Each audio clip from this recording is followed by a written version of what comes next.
mpaka siku ya leo wametukusanya hapa, basi tuwapongeze.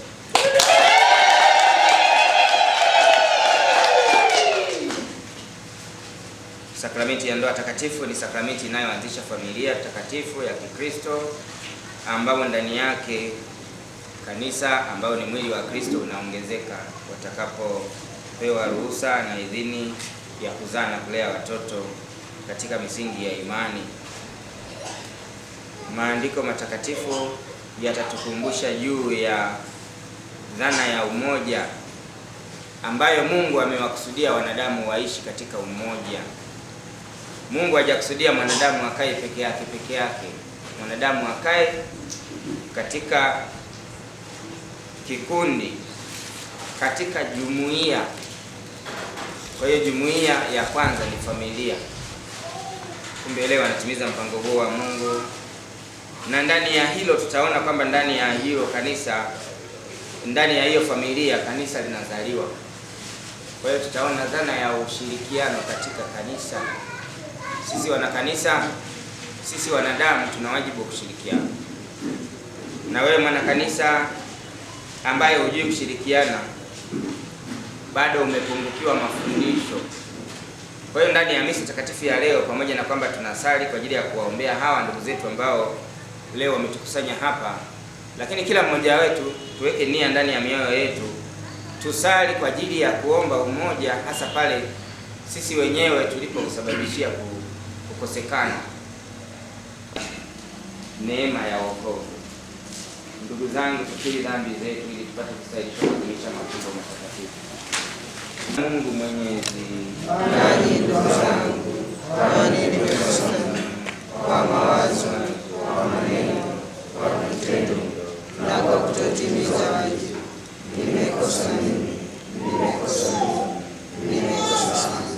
Ndiyo maana namuomba Maria mwenye heri, bikira daima, malaika na watakatifu wote, nanyi ndugu zangu, niombeeni kwa Bwana Mungu Mwenyezi atuhurumie, atusamehe dhambi zetu, atufikishe kwenye uzima wa milele. Amen. Hurumie Bwana, utuhurumie.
Bwana, usikilize maombi yetu na hawa watumishi wako Lazaro na Emelesiana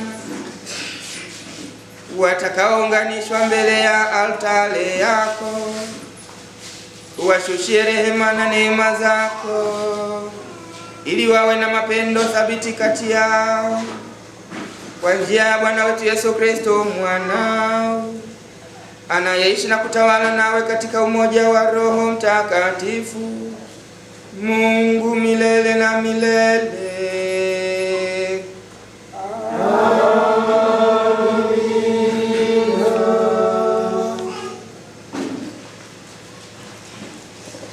Kitabu cha Mwanzo sura ya 2 aya 18 hadi ya 24. Bwana Mungu alisema, si vema huyu mtu awe peke yake, nitamfanya msaidizi wa kufanana naye. Bwana Mungu akafanyiza kutoka katika ardhi kila mnyama wa mwituni, kila mnyama msituni na kila ndege wa angani, akamletea Adamu ili aone atawaitaje. Kila kiumbe hai jina aliloliita Adamu ikawa ndilo jina lake. Adamu akawapa majina yao kila mnyama wa kufugwa na ndege wa angani na kila mnyama wa mwituni, lakini hakuonekana na kumsaidia Adamu asiyefanana naye. Bwana Mungu akamletea Adamu usingizi mzito, naye akalala. Kisha akatoa ubavu wake mmoja, akafunika nyama mahali pake, na ule ubavu uliotoa katika Adamu Bwana Mungu akaufanya mwanamke, akamleta kwa Adamu. Adamu akasema, sasa huyu ni mfupa katika mfupa yangu na nyama katika nyama yangu, basi ataitwa mwanamke, kwa maana ametwaliwa katika mwanaume. Kwa hiyo wanaume atamwacha baba yake na mama yake, naye ataambatana na mkewe, nao watakuwa mwili mmoja. Neno la Bwana.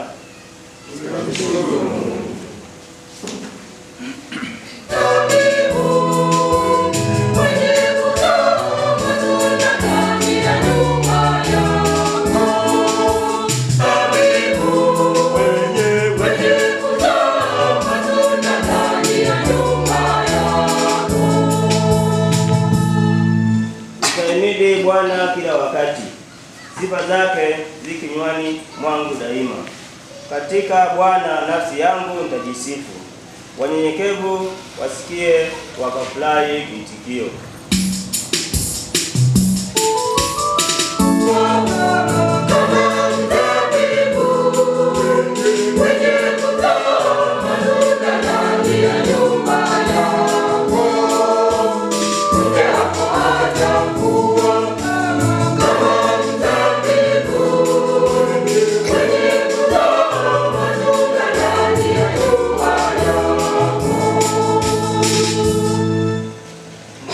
Bwana pamoja nami, na tuadhimishe jina lake pamoja. Alimtafuta Bwana akanijibu, akaniponya na hofu zangu zote kisikio.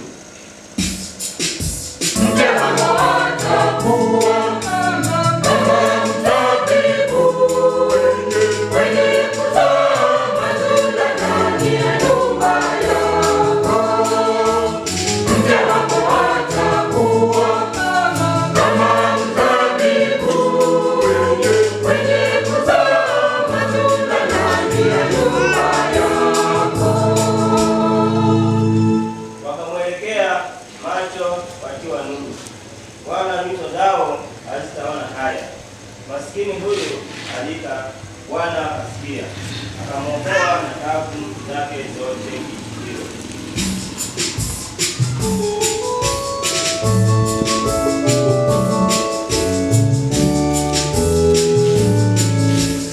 Bwana kufanya kituo, akiwazunguka wamchao na kuokoa.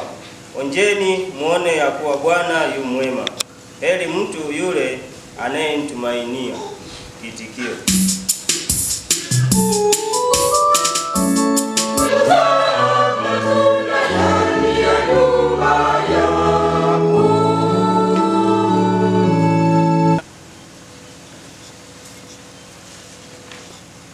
Somo la waraka wa Mtume Paulo kwa Waefeso.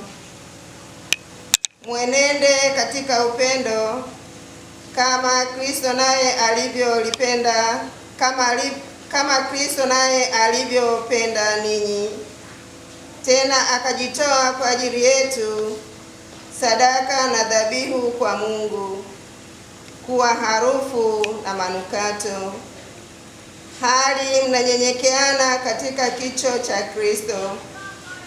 Enyi wake, watiini waume zenu kama kumtii Bwana wetu, kwa maana mume ni kichwa cha mkewe, kama Kristo naye ni kichwa cha kanisa, naye ni Mwokozi wa mwili. Lakini kama vile kanisa limtiivyo Kristo, vivyo hivyo wake nao wawatii waume zao katika kila jambo. Enyi waume, wapendeni wake zenu kama Kristo naye alivyolipenda kanisa,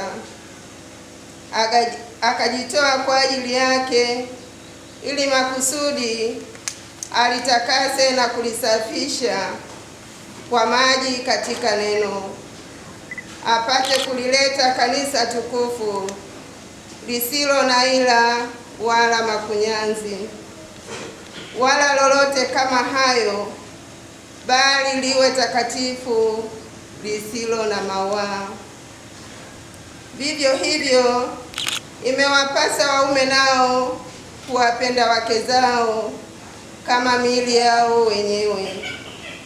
Ampendaye mkewe hujipenda mwenyewe, maana hakuna mtu anayeuchukia mwili wake popote pale, bali huulisha na kuutunza, kama Kristo naye anavyolitendea kanisa, kwa kuwa tu viungo vya mwili wake. Kwa sababu hiyo mtu atamwacha baba yake na mama yake, ataambatana na mkewe, na hao wawili watakuwa mwili mmoja. Siri hiyo ni kubwa, ila mimi nanena habari ya Kristo na kanisa. Lakini kila mtu ampende mke wake kama nafsi yake mwenyewe, wala mke asikose kumstahili mmewe. Neno la Bwana.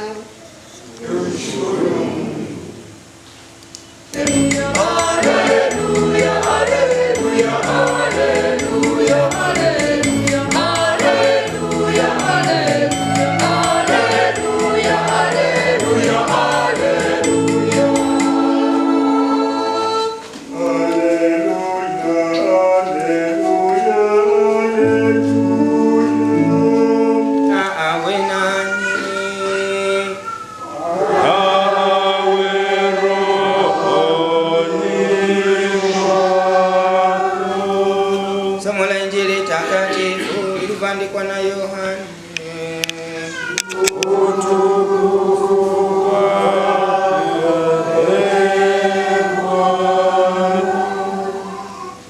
Sura ya 17 aya ya 20 mpaka 26. Yesu aliinua macho yake kuelekea mbinguni, akasema, Baba, si hao tu ninaowaombea, lakini na wale watakaoniamini kwa sababu ya neno lao. Wote wawe na umoja kama wewe